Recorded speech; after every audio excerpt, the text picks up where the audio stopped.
ভাৰতীয় পুৰাতত্ত্ব বিভাগে যোৱা 19 নৱেম্বৰৰ পৰা উদযাপন কৰিছে ভিন্ন প্ৰান্তত বিশ্ব ঐতিহ্য সপ্তাহ। এই উপলক্ষে শিৱসাগৰ আৰু চৰাইদেউ জিলাতো ভিন্ন কাৰ্যসূচী ৰূপায়ণ কৰিছে।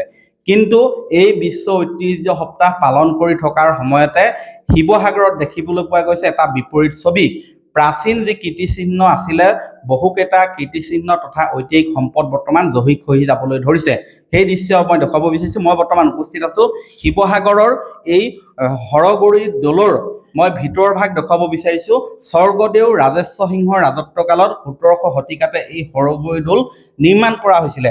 কিন্তু এই হৰগুৰি দৌলৰ যি ভিতৰ ভাগৰ ওপৰৰ যিবিলাক কৰাল আছিলে সেইবিলাক বৰ্তমান এৰি পৰিছে, চপৰা খহি পৰিছে। ইয়াৰ পোৰা মাটিৰ ইটা আৰু ইয়াৰ যিবিলাক স্থাপত্য কলা আছিলে, ভাস্কৰ্য আছিলে, সেইবিলাকো ক্ৰমান্বয়ে জহি খহি নোহোৱা হ'বলৈ ধৰিছে। ইয়াত দেখিছে পঁইতাচোৰাৰ বাঁহ, ইয়াত জাকে জাকে ইয়াত পঁইতাচোৰা এই হৰগুৰি দৌলৰ ভিতৰত। সেইদৰে ইয়াৰ যিবিলাক ইটা আছিলে, ওপৰৰ পোৰা মাটিৰ ইটা, সেইবিলাকো তললৈ খহি পৰিছে। সঠিক সংৰক্ষণৰ অভাৱতে খহি পৰিছে। এনেধৰণে জৰাজীৰ্ণ ৰূপ লৈছে এই হৰগুৰি দৌল।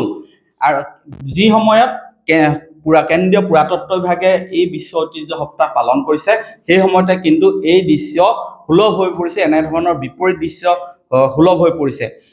যদিও অসম প্ৰত্নতাত্ত্বিক বিভাগৰ অধীনত এই হৰগুৰি দৌল আছে, কিন্তু সকলোৰে দায়িত্ব এইটো সঠিকভাৱে সংৰক্ষণ কৰাৰ দায়িত্ব আছে, কিন্তু তাৰ প্ৰতি পিঠি দিছে।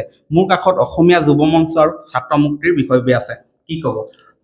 সঁচাকৈ আচলতে দুৰ্ভাগ্যজনক এটা বিষয়, যিটো সময়ত আচলতে পুৰাতত্ত্ব বিভাগে বিশ্ব ঐতিহ্য সপ্তাহ পালন কৰি আহিছে।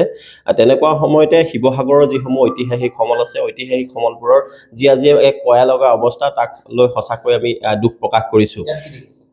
আমি বৰ্তমান যিহেতু আমি হৰগৌৰী দৌলত উপস্থিত আছোঁ, সেই হৰগৌৰী দৌল ইতিমধ্যে আপোনালোকে দেখুৱাইছে। ইয়াৰ যিসমূহ আচলতে ভিতৰ ভাগত আচলতে বিভিন্ন ধৰণৰ পঁইতাচোৰাই হওক, এন্দুৰ নিগনিয়ে বাস কৰিছে।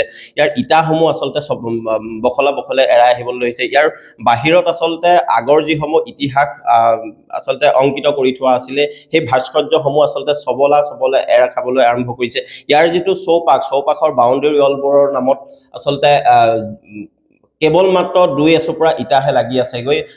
আচলতে বিভিন্ন ধৰণৰ ইয়াত চৰাই চিৰিকটিয়ে হওক বা বিভিন্ন জীৱ জন্তুৱে আচলতে ইয়াত বসবাস কৰিছে। আৰু আটাইতকৈ ভয়ংকৰ দিশটো এইটোৱে যে এই হৰগৌৰী দৌলেই হওক বা পাকুৱা দৌলটোৱে হওক, ইয়াৰ কাষতে লাগি আছে। ইয়াৰ যিটো আচলতে উন্মুক্ত এটা অৱস্থা, ৰাতিৰ সময়ত আচলতে বিভিন্ন অসামাজিক কাম কাজ সংঘটিত কৰিব পৰা এটা বিশেষ ঘাটিলৈ আচলতে পৰিণত হৈছে, যিটো সঁচাকৈ দুৰ্ভাগ্যজনক এটা বিষয়। আমি অসমীয়া যুৱ মঞ্চৰ তৰফৰ পৰা বাৰম্বাৰ পুৰাতত্ত্ব বিভাগ লগতে অসম চৰকাৰলৈ আমি দাবী জনাই বিভিন্ন সময়ত আমি কাৰ্যসূচীও লৈছোঁ। তাৰ পাছতো আচলতে এই সমলসমূহ সৌন্দৰ্যবৰ্ধন বা সংৰক্ষণৰ কোনো ব্যৱস্থা গ্ৰহণ কৰা নাই।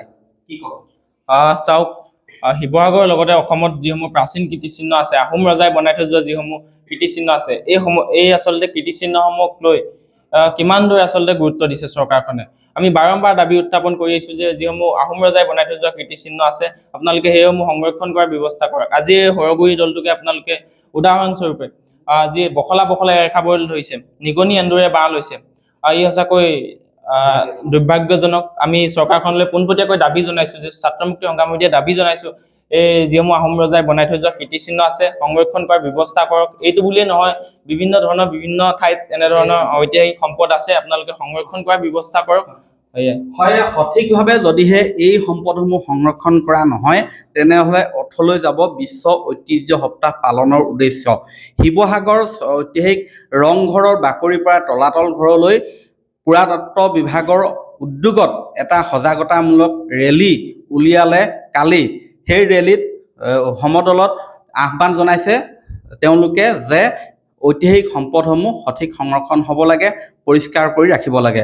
কিন্তু পৰিষ্কাৰ কৰাৰ দায়িত্ব পুৰাতত্ত্ব বিভাগৰো আছে, সেই কথা পাহৰি গ'লে নহ'ব। বিশ্ব ঐতিহ্য সপ্তাহ পালনৰ এই সময়ছোৱাত এই কথাটো গুৰুত্ব দিবনে পুৰাতত্ত্ব বিভাগে, সেই প্ৰশ্ন বৰ্তমান উত্থাপন কৰিছে সচেতন মহলে। আপুনি বিচৰা বাতৰি পাব কেৱল নিউজ 18 এপত। নিউজ 18 এপ ডাউনলোড কৰিবলৈ স্কেন কৰক এই QR কোড। গুগল প্লে ষ্টৰতো পাব এই নিউজ 18 এপ।